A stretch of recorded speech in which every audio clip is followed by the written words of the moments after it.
Hey everybody. Well, I hope y'all are doing good this evening.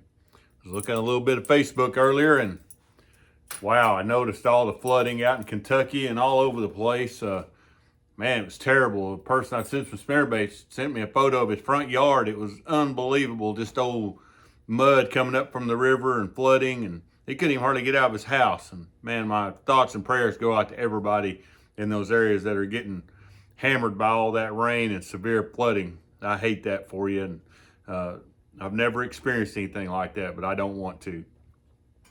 But with all that, I thought I'd talk to you a little bit about how you can catch some bass when all this kind of settles down a little bit and you decide to head out to your local lake or river and it's completely out of its banks and flooded and it looks like a plowed up cornfield. Just mud, visibility of an inch, can't see nothing. Over the years, a spinner bait was the best bait we ever used in that situation. And it can be really, really tough because, the fish scatter out everywhere. The water's muddy, so visibility's poor. But we take a spinner bait. And one of our old favorites was a solid white with a solid bright orange blade on it. I don't know what the deal with this was, but even since I was a little kid, this was a thing for that ultra fresh, muddy water and just get to fishing. Single Colorado blade, just like this bait right here. And it works around here still. We used to just take it. The key was to get up just where you could get to the shoreline. Just wherever you could get to the shoreline, just make sure you're chucking it right on the bank. And that can be very hard to do this time when you get this situation and these kind of floods. But we'd go find yards and fields and anywhere we could just keep following that water to the bank. And we'd throw this up there and just reel it slow through that old grass, logs, green oak trees, whatever, and just cover as much water as you can doing that and just keep looking for those areas. You might have to run a little way so you find another yard that's just grass where there's not, isolated trees in the yard where you can get to the shoreline. Take something like this, just chuck it up there and reel it back and just keep throwing. It's one of those attrition things. You just got to keep going and going and throwing until you come across some bass that are feeding a little bit, or they'll see this old ugly thing coming through the water. Another couple of baits that we used a lot in this situation that always worked as well was the same thing, but solid chartreuse, and stick to solid colors. Another bait that's extremely good in this is solid black.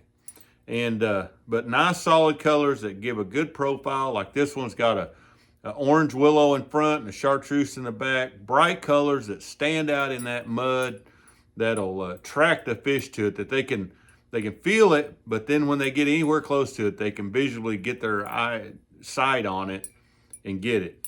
Chartreuse is such a great color anyway. Same thing here, just just solid. This is a bait I've done extremely well on myself. In really, really muddy water situations is two chartreuse willows with a solid chartreuse skirt.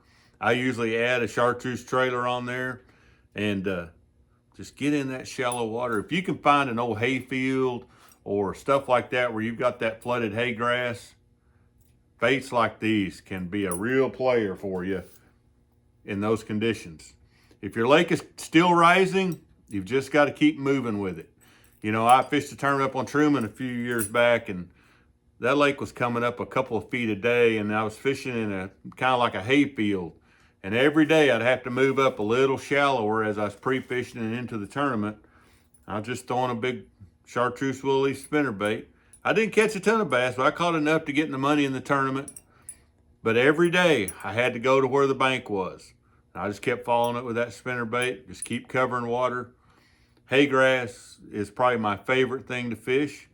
And then start looking for places that cleaner water is starting to filter into that mud. You can use these same baits and begins to kind of create a little bit cleaner line. Those can be great areas as this water, all this flood water begins to settle out. The backs of those pockets will begin to clean up and a lot of fish will move into those. And you can have some dynamite fishing then. it can be a little frustrating because there's so much trash in the water and stuff, but I've also caught a lot of bass in these kind of times. So I feel for you if you're dealing with a flood. I hope things get better for you soon. If you get a chance, tie you some kind of bright spinnerbait on there and get out there. You probably pick you up a few bass, have you a good time. Might even get one in your yard. Y'all be safe. Have a good one out there.